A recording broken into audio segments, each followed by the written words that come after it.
they develop policies, they approve work plans, they approve budgets, and all the plans that the institution are undertaken. Following that, we have the Director General, who is the Chief Executive Officer for the institution. The Director General, he operates with 4 directorates. That is, we have the operations. The operations is the directorate where I come from. And that operations, it has pollution, it deals with pollution control, as well as climate change and natural resources management. But I specifically look at climate change and natural resources, but mostly inclined towards natural resources management. The other department that we have in the institution is the human resource and finance, and then we also have the legal department.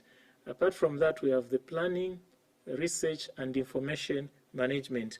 These are the 4 departments that we operate with in the institution. Let me go to the mandate of this institution, ZEMA.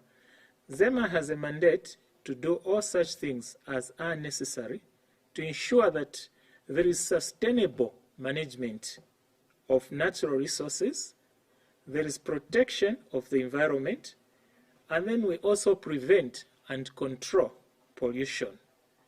So these are the things that we do: sustainability of the natural resources management, protection of the environment, we need to protect our environment, and then we prevent and control pollution. The mandate of ZEMA covers a number of thematic areas. These specifically, there are 7 thematic areas. The first one being that it covers the environmental impact assessment. The environmental impact assessment is the initial activity in any undertaking that ZEMA regulates. And it has 2 aspects. One is at a higher level or at a strategic level, and that is the strategic environmental assessment. Then from there, we have what is known as the environmental impact assessments. These are usually done at project level, and they follow after the planning or the higher level tier, which is the strategic environmental assessment. Then apart from that, the other thematic area that we look at is water pollution control. We look at undertakings. These could be economic, mostly they are economic activities that are dealing with water or who are impacting on water resources or water bodies. So that is another thematic area that we look at. Water, as you know, water bodies are a natural resource that we depend on. So we need to control the pollution that happens in these resources. The other thematic area that we deal with is that of air pollution control. The air is part of the environment, and we look at undertakings or activities that have an impact on the quality of our air. Some of these include the ozone depleting substances. There are some substances that may impact on the ozone layer, and these are having a greater impact on us. Then we have another thematic area that is in terms of noise and land pollution control. In terms of noise, noise, it can also be classified as a form of pollution because it pollutes and it may be damaging to the ears, as you may be aware. Then land pollution also, we are talking about soils, soils being a natural resource, and this resource has to be protected against pollution because most of the undertaking or what is happening, it's happening on the ground that is in the soil. ZEMA also regulates waste management. This time specifically look at industrial and hazardous waste. As you may be aware that waste is one of the major pollutants of the soil and water. It may affect the ground as well as the surface water. So waste is also one of the aspects that is managed. ZEMA also regulates chemicals management. Yeah, these chemicals are regulated from the point of manufacturing to the point of final disposal. That is manufacturing, transportation, importation, exportation, utilization, storage, distribution, and the whole chain all the way to the time that we are disposing it off. So ZEMA regulates these chemicals. Finally, ZEMA regulates natural resources, and we are also mandated to do inventories in terms of climate change. So in terms of natural resources, we have a lot of natural resources. As you may be aware, Zambia is blessed with an abundance of natural resources. So with such an abundance of natural resources, we need to make sure that we regulate them and control their use. We don't have to use them in such a way that we deplete them and deny the future generation of such resources. So we regulate the utilization as well as management of these resources. Now, what gives powers to ZEMA in terms of regulating these areas or thematic areas? I've mentioned 7 of them, and ZEMA, as I indicated earlier, operates under the Environmental Management Act, that is number 12 of 2011. Now, this act does not operate on its own. It has other subsidiary legislation under which it operates or which operationalize it. These are the Environmental Impact Assessment Regulation of 1997, that is number 28. It regulates the environmental impact assessment activities, which I mentioned earlier, that one of the thematic areas that we look at is the environmental impact assessment.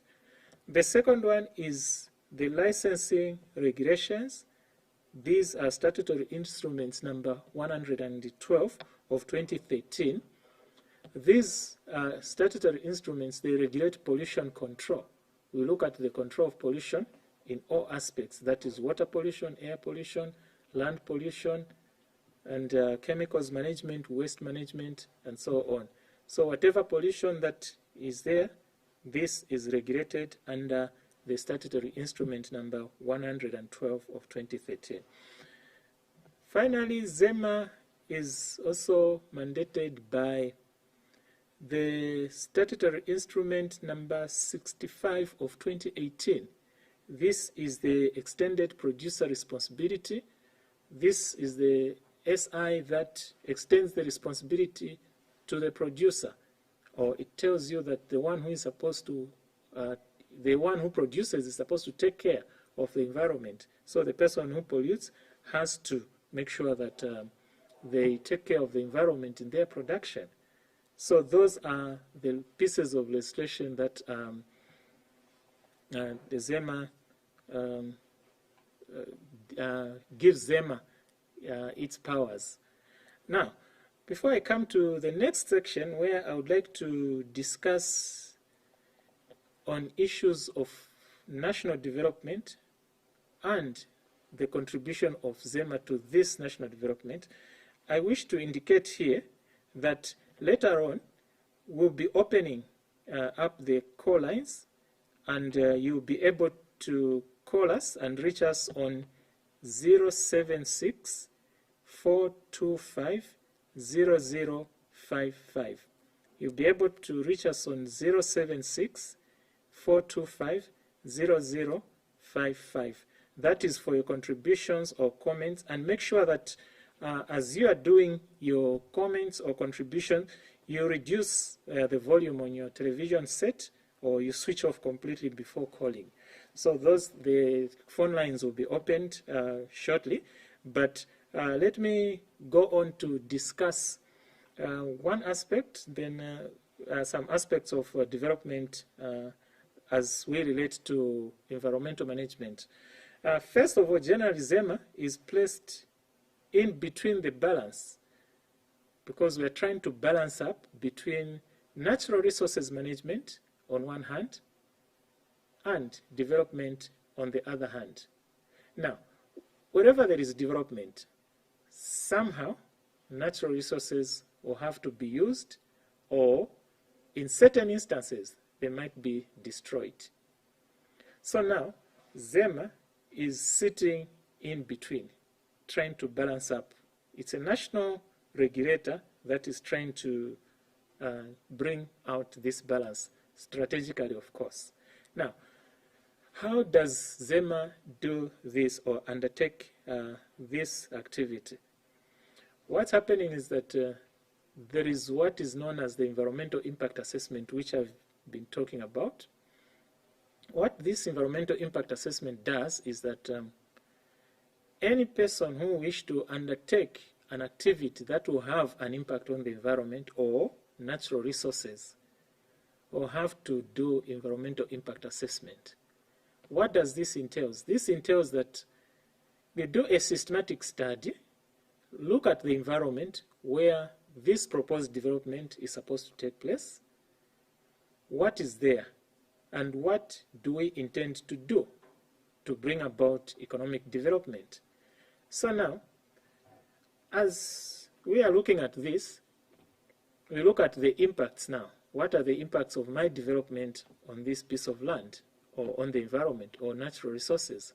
So that is the study that is undertaken.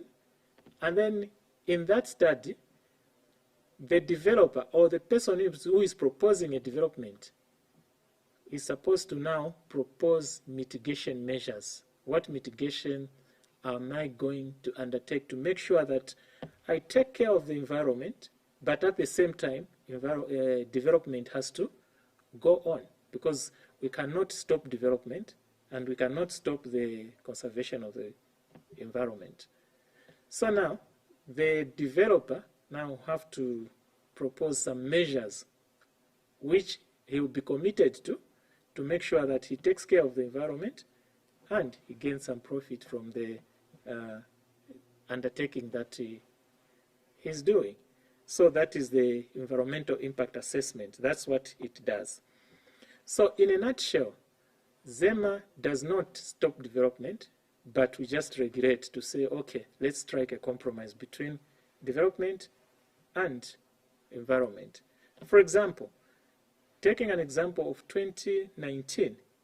In 2019, there were a total of about 660 development projects or developments that ZEMA approved. And in this translates to up to about $3.2 billion worth of investment coming from local as well as foreign investors.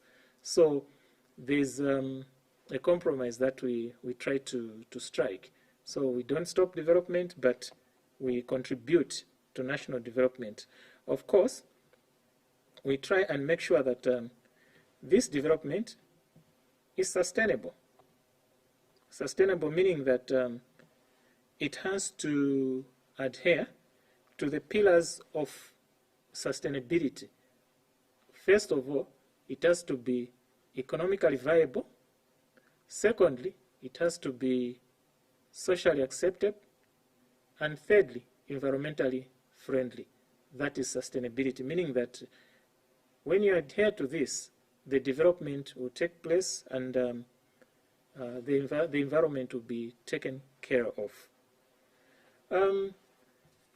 When we talk about the environment, mostly what is affected, especially for new developments, if we are opening up new areas for development, natural resources are the ones that suffer most. And that's the one that I look at mostly. And because of that, I find that we make sure that if there are any developments that are destroying or removing plants, especially plants from an area, there has to be a deliberate policy to replace or to replant. But we make sure that we don't plant or we don't introduce plants that are foreign or which may bring problems in the area. These may be considered to be invasive alien species. Invasive meaning that they're invaders or they are weeds.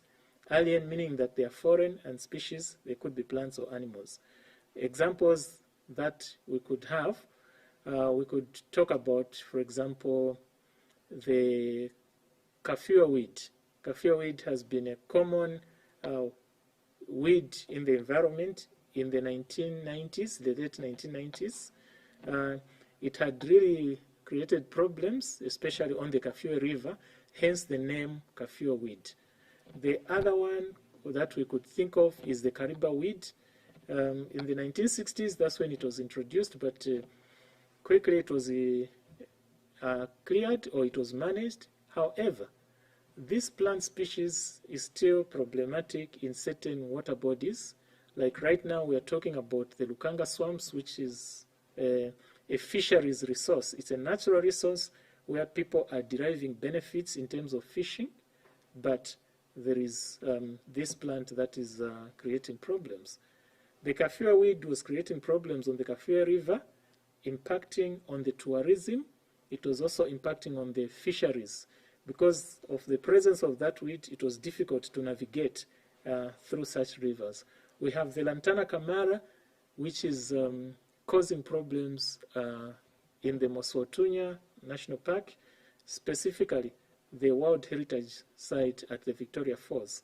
So these are some of the plant species that we should try to avoid to introduce in the ecosystem.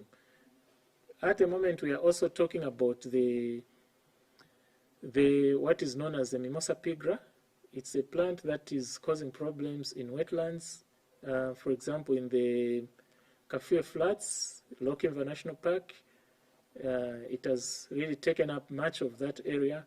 But thanks to other institutions like the International Crane Foundation, in collaborating with the Department of National Park and Wildlife, they are managing that plant species. National Heritage Conservation Commission is managing the other species in the Victoria Falls World Heritage Site. We have Birdwatch Zambia that is collaborating with other institutions, including ZEMA, and we are managing the Lukanga Swamp. So these ecosystems that I mentioned are very important to tourism as well as other economic activities. So when you look at the introductions of most of these species that I mentioned, these were introduced from outside of the country. They are not indigenous plants. So human beings was the one that is at the center of such introduction. Another aspect of our work is that we do collaborate, like I mentioned, with the other institutions in the country. For example, even in this management of these natural resources, we have the water resources. That is, of course, we know that the mandate is under WAMA, but we do collaborate with WAMA because we look at the economic activities and how they impact on these water bodies and cause pollution. Pollution, of course, may lead to some of the proliferations of some of these species that we spoke about. Then we also collaborate with Birdwatch, we collaborate with the Department of National Parks, the National Crane Foundation, National Heritage Conservation Commission, and other institutions in trying to make sure that the country is free of pollution. It could be pollution in terms of water bodies, in terms of, it could be pollution in terms of also plant species.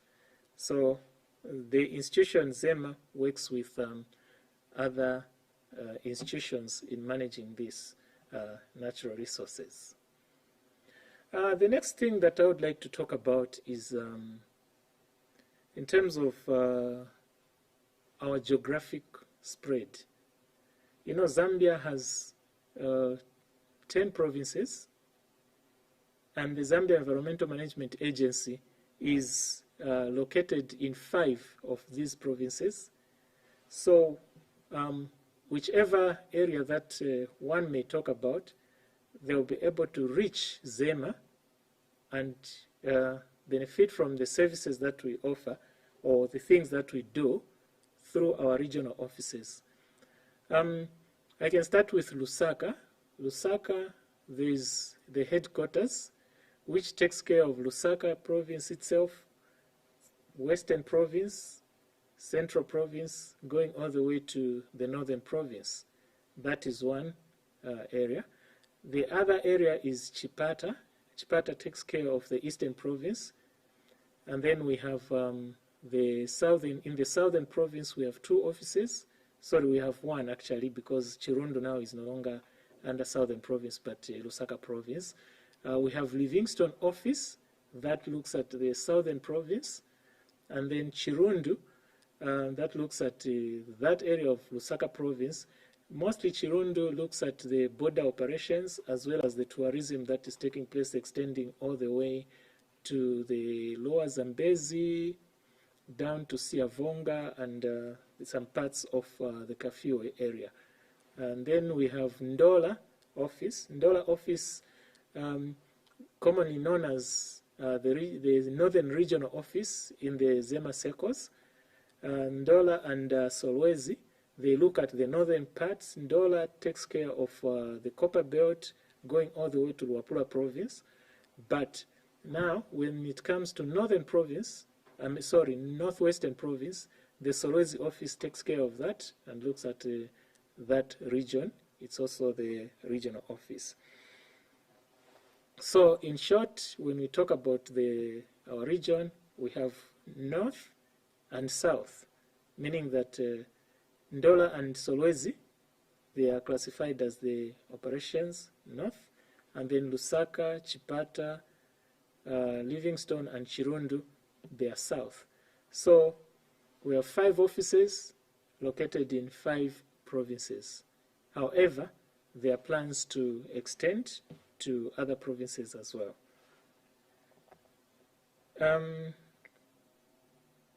Collaboration, I already spoke about this collaboration.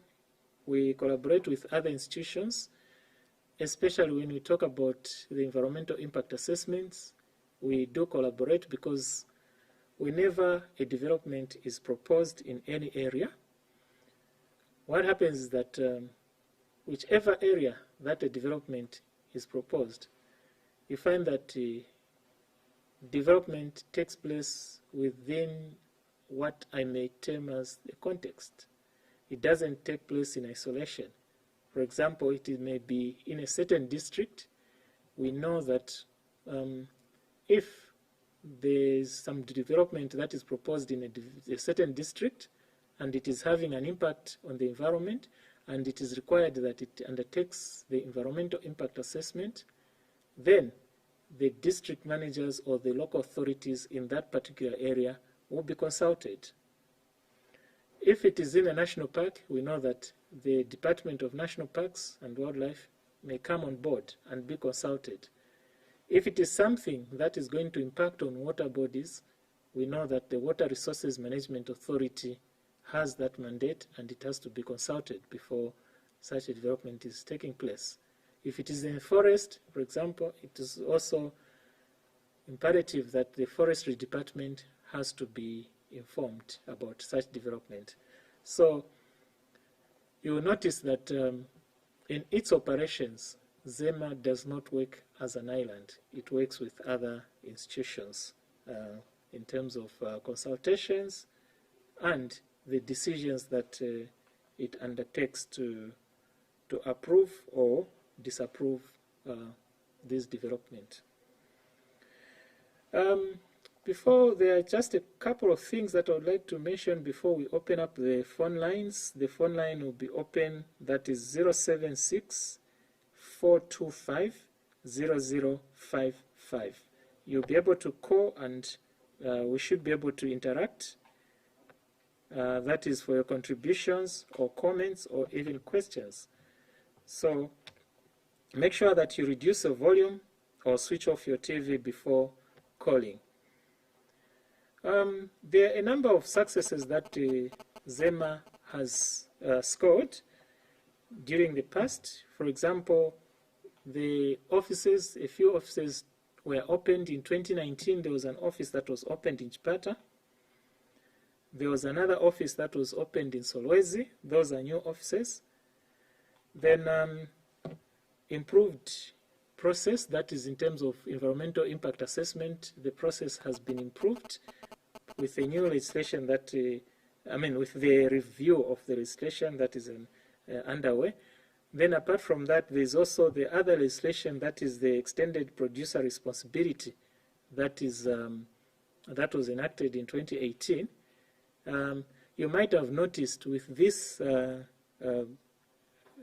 piece of legislation, when you go to shops, when you're purchasing whatever you're purchasing, you'll be asked to make a contribution or to pay for the plastic bag that you are going to use.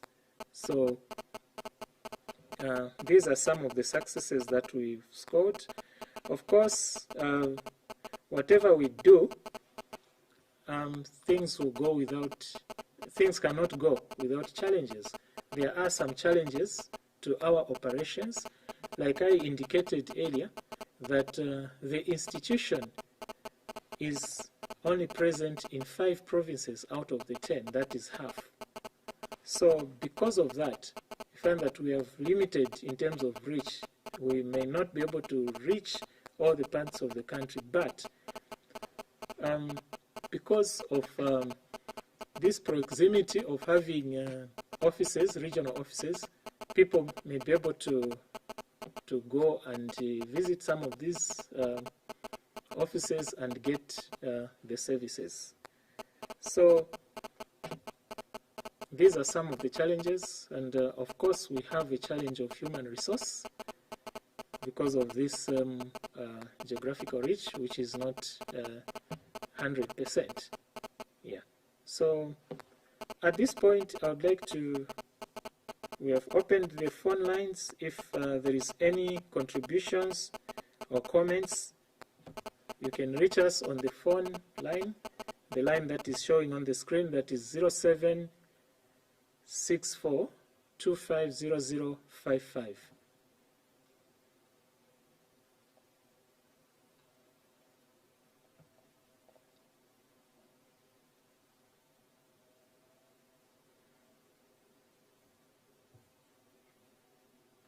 Okay, so I hope we'll be able to get some of the some comments, questions, or contributions. But as we are continuing with the program, one other thing that I wish to bring out here is the aspect of in the aspect of natural resources management, like we indicated. We have forest fires or wildfires that we also regulate or we monitor to see how they are performing within the country. So ZEMA receives information about fires, that is 15 minutes from any occurrences, and we check and record these fires, because you might be aware that fires can be used for different purposes. It could be a management tool, or they can be a nuisance if they are uncontrolled. A management tool in the sense that, for example, when you talk about forest management, or to reduce on the fuel load, we use fires. But when these fires are started, you find that they emit the smoke, and in some of that smoke there is carbon dioxide. You might be aware that carbon dioxide is one of the major gases that is emitted, which contributes to climate change. So because of that, carbon dioxide contributes to climate change, and forest fires would contribute towards climate change. So forests are what is known as the sink of carbon dioxide, because when they are green, you might be aware that from the science that the greens or the chlorophylls or plants, they take in carbon dioxide, which they use in the process known as photosynthesis, and then they take out carbon dioxide. So when the plants are taking in this carbon dioxide, they are reducing the amount of carbon dioxide that is in the atmosphere and increasing the amounts of other gases. So forest fires we also monitor to check to what extent the areas are being burnt, how they are impacting on our forest or vegetation, and how they are contributing towards the greenhouse gas that we are emitting into the atmosphere.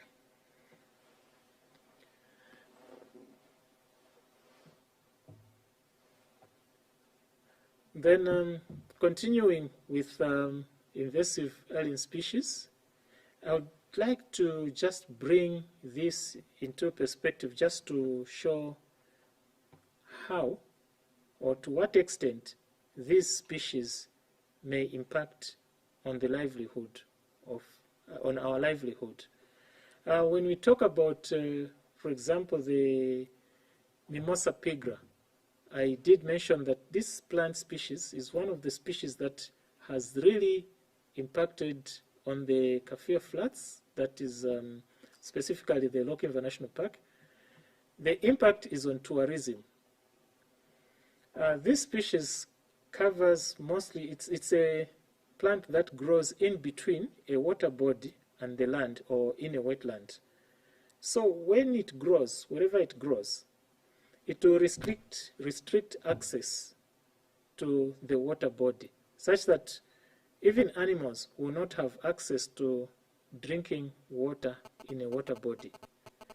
So because of that, you find that the animals may end up having challenges in terms of drinking. So they have to find longer routes if they are to find water. Then the other issue is that if it is growing in certain areas where, for example, it's a fishing area, we did emphasize in the Lochinvar, but this species, it was also observed in other areas, like in Wapula, the areas around Lake Mweru. There's a lot of this plant, and Lake Bangweuru also. It's also growing, and it has invaded that area. So where it grows, because these areas, some of them are fishing areas. So these plant species, they would restrict access by fishermen to the resource, such that fishermen will not be able to access the water bodies. And in certain cases, they may be able to reach these areas, but whenever they put their nets in the water, you find that because it's a thorny bush, their nets get torn, and meaning that the fishermen will have to be replacing these fishing nets more frequently than if the water body was clear. So that creates a cost on the part of a fisherman. The other aspect, like I mentioned, it's the aspect of the tourism. You might not be able to see much in terms of animals. The Kafue Flats area is supposed to be a grasslands, which is supposed to be very clear, and animals are supposed to graze in that grasslands. But because of this bush, you find that the grasslands, the area is reduced. So because of that reduction, sorry, we seem to have a caller. Hello, good evening. Good evening. Yes, you are through to the program Unscripted on environmental management. Thank you. Thank you. My name is Wanda. Wanda?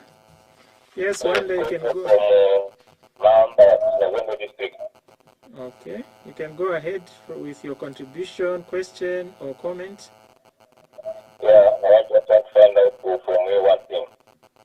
Yes, How please. often would you monitor the developmental projects that you approve?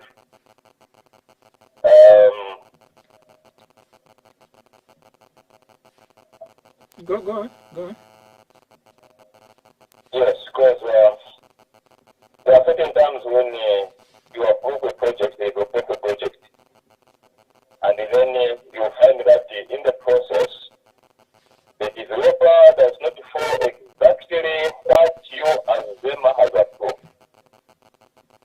you as ZEMA officials, you find that during the developmental project, you rarely visit the area where the development is taking place so that you can actually monitor if at all the developer is failing whatever measures that you have put in place for him to start his developmental project. Secondly, even after the project is done, do you go around to check whether the developer is maintaining the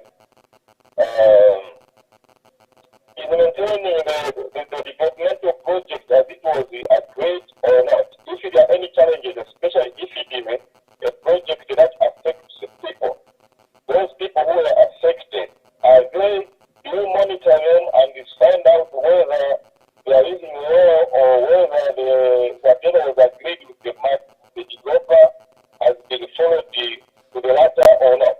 That's my question. Okay. And maybe finally, I would like you to give my number and then we start after the program. Yes, go ahead.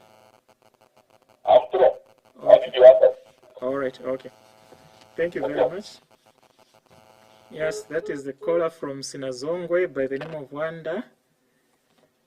When we talk about developmental projects, this is the EIA process that is being referred to. Let me start from there as a starting point. Like I indicated that for any development or proposed development, the proponent or the person who is proposing a development undertakes what is known as the environmental impact assessment. This is a systematic study to look at what is he doing, what is the impact on the environment, and what are they going to do to mitigate those impacts. Now, when we talk about impacts on the environment, we are not just looking at the physical environment. We are also looking at the people that live around such an area. How are they going to be impacted? Now, there are a number of things to deal with these people, especially when you talk about human beings. I'm beginning with the last question that the caller has asked. When we talk about people, when people are going to be impacted, we know that they are going to be impacted. There is an option of moving them or relocating, or if it's something that they can live with, there is compensation that has to be done on the other hand. So either way, it's some mitigation. In a case where they are moved to an area, they have to be provided with the services or what they had earlier. It has to be the same when they move to a different area, or it has to be better. They have to move to an area which is the same as where they are coming from or better. I usually give this example to say, if they had a water source nearby and they are to be moved to another area, then they have to be provided with water where they are going. If that development is going to affect maybe their field crops, then they have to be compensated in terms of the crops that they are expecting to harvest. So when we talk about people, they have to be compensated, they have to be moved, and things like that. You may be aware that at the heart of environmental management, there's human beings, they are people. We are looking at the health of the people. Then when we talk about the approvals, when we talk about approvals, any development that is proposed, it is approved with conditions. And most of these conditions are derived from the commitments that the developer would have made. It is not something that is done without, but it is from within, where the proponent will say, this is what is expected, and these are the impacts that we're expecting, and this is what I'm proposing to do to mitigate these impacts. So we approve with conditions. There's nothing that is approved without conditions. Everything has to be approved with conditions. Now, when these developments are approved with conditions, there is what we call compliance monitoring. It may not happen every day, it may not happen every month, but at certain points, ZEMA officers do make visits to these areas. Like I indicated that we are not in all geographical locations, so it becomes difficult to make an annual visit to every area or to every project that has been approved. That's why you find that, like the caller said, some areas are rarely visited. You find that we may visit some, we may not visit some. Others are visited regularly, especially those which may pose a challenge or whose impacts may be significant. Those will be visited more frequently than those which we know that these may, the impacts are not that significant.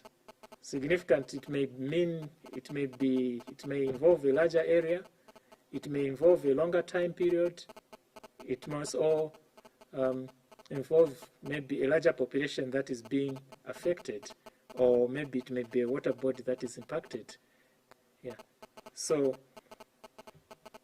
these areas are visited, but like I indicated, it's not all that are visited regularly as we expect, yeah, because of geographical reach.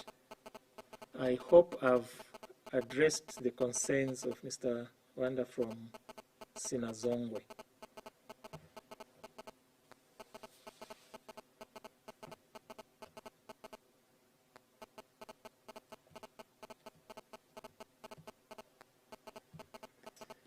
All right. So, the other thing that I wish to talk about, possibly following up with what the previous caller had mentioned.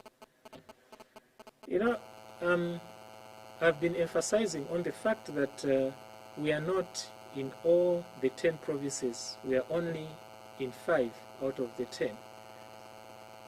We depend on members of the public to inform us on how the environment is being managed. So we find that there are certain, we have a caller here. Good evening. Hello. Yes, good evening. You are through to Unscripted program on Muvi TV. Thank you. You can, My question is, can you introduce yourself, please?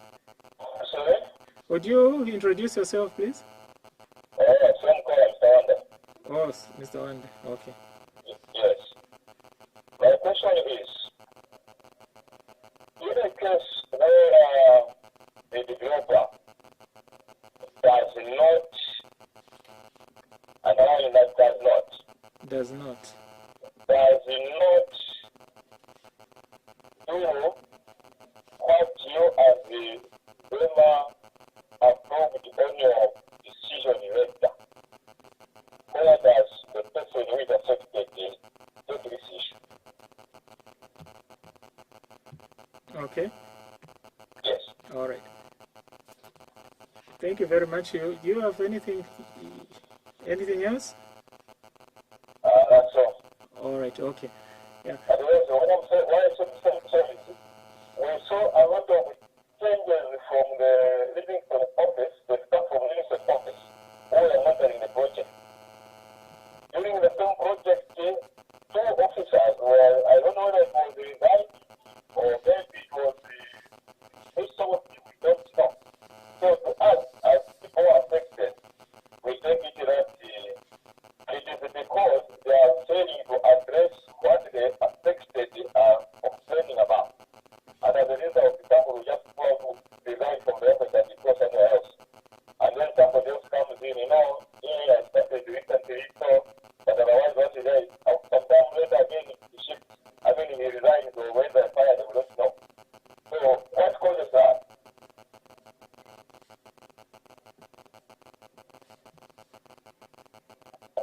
Okay, yeah, done. We can. All right. I was about to address that issue of concerns. Like I did indicate that these offices, we are in 5 of the 10 provinces as an institution. So I find that there are certain areas where we are not present, and in most of the times we depend on members of the public to inform us on what is happening. We have what is known as complaints. Those are complaints that affected people would like to lodge in. You can call ZEMA, any of the regional offices. It may be Chirundu, Livingstone, Lusaka, Chipata, Ndola, or Solwezi. You'll be able to lodge in your complaint, and the complaint will surely be attended to.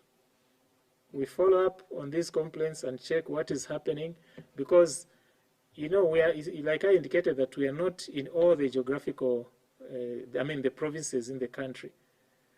So because of that, we find that we are limited. We cannot know what is happening in these locations where we are not present. So for that reason, that's why we urge all members of the public to be on the lookout to say, can you report any irregularities in these activities? That's why even in the process of the environmental impact assessment, when any development is being proposed, there are some development projects which have so much significant impacts that before it is even implemented, members of the public or the area, in the area that this project is about to be undertaken, have to be consulted on what they think about this project. And their views are taken into consideration. They are not ignored. So you can see that members of the public are supposed to participate in environmental management or in decision making. They do participate. Further, I wish to indicate that members of the public, you have a very critical role in environmental management, because everyone has to participate. The environmental management is a responsibility of everyone. I usually ask the question, are you part of the solution or you are part of the problem? You choose the side that you might wish to take. But members of the public are usually asked to be part of the solution, so that together, ZEMA as an institution, which is a public institution, is a government institution, plus members of the public work together, then we sort out the environmental problems. We address these problems together. Thank you very much.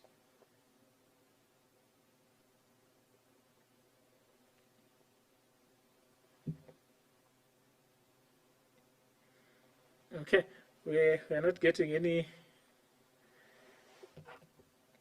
callers. I wish to continue here that a clean environment is something that is of paramount to our health. So whatever undertaking that we are doing, this is an appeal. It may go to members of the public, it may go to industry, that for members of the public, you have to take responsibility on environmental management in general. It is something that you have to be involved in. I mentioned especially on the aspect of developments when they are coming on board. There are some developments where you know that it will really impact us negatively in terms of in the environment, but on the other hand, there's some economic benefits. The most important thing to do as members of the public is to weigh. If you look at the costs in terms of environmental damage or the gains in terms of the gains in terms of economic activities, can we be critical in analyzing, especially when we talk about the mitigation measures? How do we analyze these mitigation measures to make sure that both sides are on the winning side? Because environmental management is not about making one side lose, but it's a win-win situation where both sides have to gain. The industry has to make its profit. The environment has to be taken care of. It is actually a constitutional obligation for each one of us to take care of the environment, which is our common heritage. I'm saying there's a caller, but it keeps on cutting. Can you call again? We still have some 5 minutes before we wind up.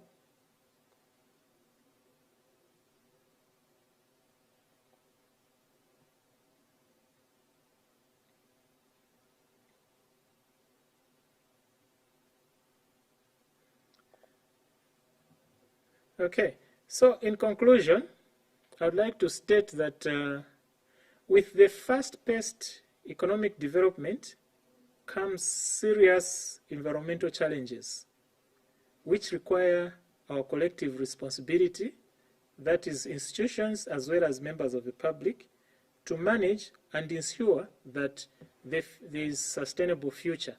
We have to use these resources or natural resources and leave some for our future generations, so that when the future generation comes on board, they shouldn't just be hearing about the good environment which we had in the past, but they should see that we have really passed to them the clean environment, the environment that is safe for them, the environment that is conducive for them to develop also. So sustainability is the core, and everyone is responsible. Thank you very much, viewers.